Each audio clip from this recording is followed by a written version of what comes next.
Security, remove this impostor from my husband's funeral. Margaret's shrill voice cut through the solemn atmosphere of the funeral home. I stood frozen, still holding the white rose I'd brought to place on Dad's casket. The security guard looked uncomfortable but moved toward me as my stepmother continued her performance. "She's not even his real daughter," my half-sister Amanda Stage whispered to the horrified onlookers. "Just some kid he took pity on before he met Mom." My name is Olivia Parker, and at 35, I was being thrown out of my own father's funeral. The irony wasn't lost on me. The last time I'd seen Dad alive, he'd been trying to tell me something important, something about the past. But Margaret had interrupted before he could finish. The security guard gently took my arm. "Miss, I'm sorry, but I have to ask you to leave." "Wait," I said, my voice steadier than I felt. "I have a right to be here. He was my father.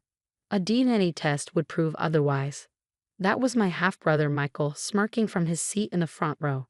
The same smirk he'd worn when he'd accidentally destroyed my science project in high school, knowing Dad would believe his version of events over mine. I looked at Dad's casket, at the portrait of him displayed beside it. His kind eyes seemed to be watching this whole scene unfold, and for a moment I could almost hear his voice. "Stay strong. Live. The truth always comes out in the end." But before I could protest further, 2 security guards were escorting me toward the exit. The sound of snickering followed me out, my siblings enjoying their final victory over the outsider who dared to claim a place in their perfect family. As the doors closed behind me, I sank onto a bench outside the funeral home, my mind spinning back to my earliest memories. Dad, Thomas Parker, had been part of my life for as long as I could remember. He'd married my mom when I was just a baby, and though the marriage hadn't lasted, he'd remained my father in every way that mattered. He'd never missed a birthday, never failed to show up for school events, and had put me through college despite Margaret's protests about wasting money on someone else's kid. My phone buzzed. A text from Amanda. "Hope you enjoyed the show. Dad's real family is saying goodbye now."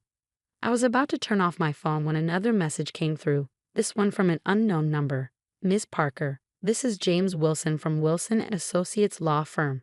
I'm your father's attorney. Please remain nearby. Your presence will be required for the reading of the will immediately following the service." My heart skipped a beat. Margaret had told me there was no will, that everything had been arranged years ago to pass directly to her and her children. But then again, Margaret had told me a lot of things over the years. I sat there for what felt like hours, watching people arrive and leave, many giving me curious or pitying glances. A few old family friends tried to approach me, but quickly scurried away when Margaret's sharp eyes landed on them through the funeral home windows. Finally, the service ended. People began filing out, and I watched Margaret lead my siblings toward their cars, their faces still bearing those self-satisfied expressions. But before they could leave, James Wilson appeared at the entrance. "Mrs. Parker," he called out to Margaret, his voice carrying across the parking lot, "and family, please proceed to my office immediately for the reading of Thomas Parker's will and final letters." Margaret's head snapped around so fast I thought she might get whiplash. "Letters? What letters?" "All will be explained at my office," James replied calmly.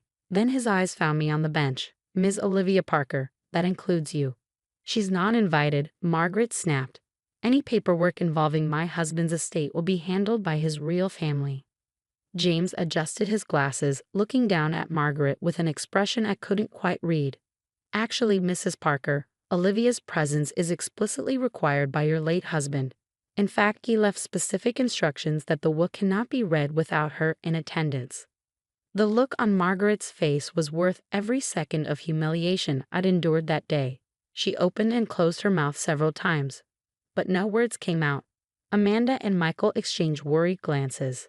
"If you'll all follow me," James continued, "there's something you need to see, particularly an envelope your father left, dated 30 years ago, with explicit instructions that it was to be opened only upon his death, with all of his children present."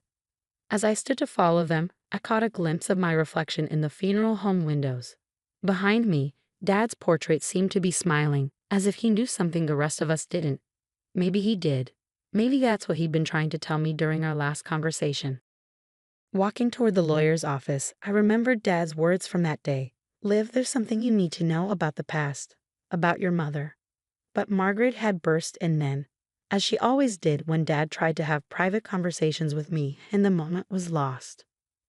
Now, watching Margaret and my siblings march ahead of me, their confidence slightly shaken, I couldn't help but wonder, what was in that 30-year-old letter? And why had Dad waited until after his death to reveal it? The answer would change everything, not just about my past, but about the future Margaret and her children had so carefully planned. They just didn't know it yet. The tension in James Wilson's office was thick enough to cut with a knife. Margaret perched on the edge of her seat like a bird ready to take flight, while Amanda and Michael slouched in their chairs, trying to appear unconcerned but failing miserably. I sat quietly by the window, watching dust motes dance in the afternoon sunlight. James cleared his throat and pulled out a large manila envelope. Before we proceed with the current will, Thomas left explicit instructions to read this letter first. He held up a yellowed envelope, the edges worn with age. It's dated September 15th, 1993. Margaret's face paled. That was around the time she first met Dad, and just after his divorce from my mom. "This is ridiculous," Michael interrupted. "Some ancient letter can't possibly be relevant now." James ignored him and broke the seal.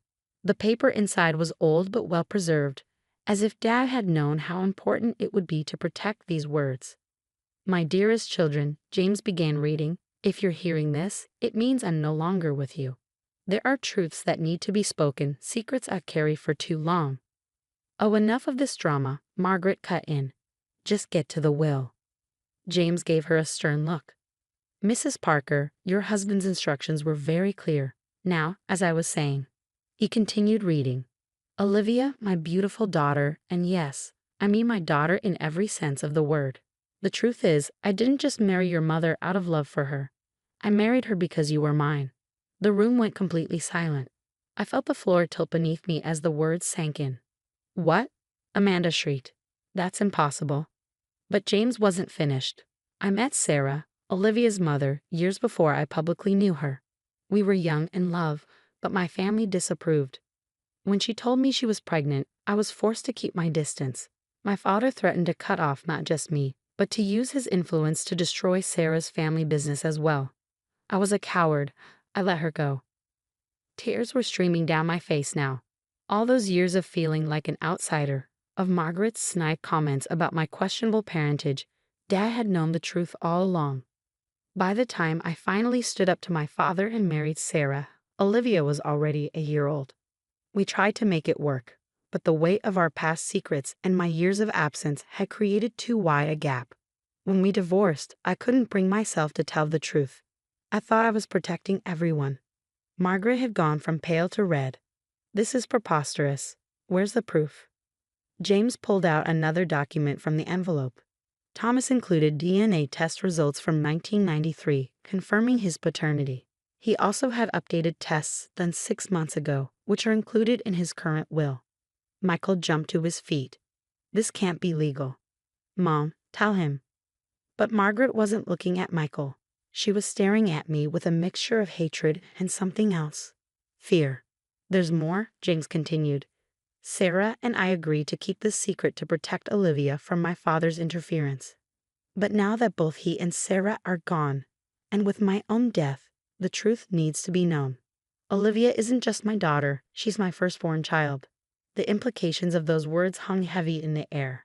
In traditional inheritance law, the firstborn often held a special position. This letter also contains my deepest apologies to Olivia for not standing up for the truth sooner, to Amanda and Michael, who must now adjust to a reality different from what they've known, and even to you, Margaret, though I know this revelation will hurt you most of all. "I don't believe any of this," Margaret spat, but her voice trembled. "It's all lies." James set down the letter and picked up a thick file. Along with this letter, Thomas left extensive documentation. Birth records, DNA tests, photographs, letters between himself and Sarah, and a detailed timeline of events. He was very thorough in ensuring the truth couldn't be disputed. I sat there, trying to process everything. Dad wasn't just the man who'd raised me. He was my biological father. All those times Margaret had mocked my unknown origins. She'd been unknowingly insulting her own husband. "Now," James said, picking up another document, "shall we proceed with the current will? Though I should warn you, Thomas made some significant changes 6 months ago, after confirming the DNA results again. Margaret gripped the arms of her chair, her knuckles white. Amanda had started crying quietly, while Michael just stared blankly ahead. Actually, I spoke up for the first time since entering the office. Could we take a brief break? I think we all need a moment to process this. James nodded sympathetically. Of course. Let's reconvene in 15 minutes. As everyone filed out of the office, I remained in my chair, finally understanding why Dad had tried so hard to talk to me that last time. He wanted to tell me the truth himself, but Margaret's constant interference had prevented it. I pulled out my phone and looked at the last photo I had of Dad and me together, taken at my little cafe 3 months ago. He was smiling proudly as I showed him the new coffee roaster I bought. Even then, he must have known he was sick, must have known his time was running out. I'm so sorry, Dad, I whispered to the photo. I wish you'd told me sooner. But maybe I realized this was his final gift to me, not just the truth about my identity, but the chance to finally stand on equal footing with the family that had tried so hard to push me away. Through the office window, I could see Margaret huddled with Amanda and Michael, their faces tight with worry. Whatever came next, nothing would ever be the same. Dad had made sure of that with one 30-year-old letter. When we met again in James' office, the mood had changed a lot. Margaret, who had seemed so sure of herself before, now looked nervous, playing with her pearl necklace. Amanda and Michael sat quietly, no longer making rude comments. James opened the current will and adjusted his glasses. Now about Thomas Parker's estate and his wishes. What came next felt like a series of shocks, one after the other. To my daughter, Olivia Parker, I leave 50% of my entire estate, including my shares in Parker Industries and my personal investments. Margaret gasped loudly. James kept reading. Also, I leave her my grandfather's house on Maple Street, where she lived with her mother, Sarah, as a child. The house has been fully renovated over the past 6 months. I remembered that house, the big old one with the wraparound porch. Mom and I had lived there with Dad during their short marriage. I always wondered why he kept it. To my children Amanda and Michael Parker, James continued, I leave 25% of the estate each. This will be held in trust until they can show financial responsibility by keeping steady jobs for at least 2 years. What? Michael shouted. That's not fair. James ignored him. To my wife Margaret, I leave our current home and a monthly allowance, which will be managed by the estate trustees. Margaret's face turned red. An allowance? Like I'm a child? James didn't stop. Also, Olivia will get the controlling shares in Parker Industries. The room went wild. Margaret jumped up, Amanda started crying, and Michael yelled about fighting the will. James raised a hand and everyone went quiet. There's a personal letter for each of you, he said, handing out 4 envelopes. Thomas wanted you to read them in private.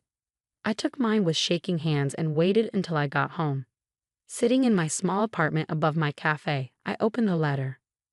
My dearest Olivia, by now, you know the truth about your birth. I wanted to tell you for years but was too afraid. You deserve better from me. I've watched you build your cafe from nothing. You worked twice as hard because I didn't give you the same advantages as your siblings. But you never became bitter. You always stayed kind, even to those who weren't kind to you. You have your mother's strength and my business sense, even if you don't see it yet. I gave you the controlling shares of Parker Industries not just because you're my firstborn, but because you're the only one who truly understands hard work and honesty. I know you'll do the right thing, not just for the company, but for Amanda and Michael too. They need guidance more than they need money. I'm so proud of you, Liv. I hope you can forgive me for not telling you sooner. All my love, Dad. A week later, I sat in what was now my office at Parker Industries, going through old files. It turned out Dad had been preparing me for this all along. Through our talks at my cafe, his interest in how I ran my business, and the advice he gave me. Margaret had already said she was going to contest the will, but James said she didn't have a strong case. Amanda surprised me by apologizing.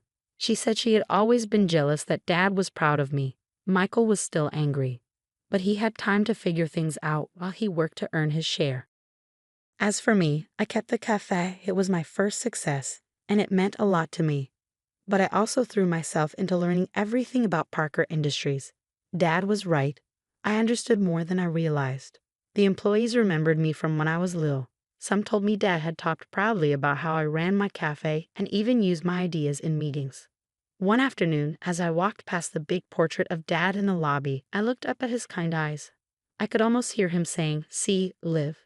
The truth always comes out in the end." I smiled and touched the frame. "Thanks, Dad," I whispered, "for everything." The truth had come out, and with it, I gained not just an inheritance, but something even more important, the knowledge that I truly belonged. That weekend, I visited the house on Maple Street. Standing on the porch, I felt like I had come full circle. I was no longer the outsider. I was the daughter my father had always believed in. Margaret's angry legal letters didn't bother me anymore. I had the truth, Dad's trust, and a future he had carefully prepared for me. Sometimes the best kind of revenge isn't fighting back, it's becoming exactly who you were meant to be.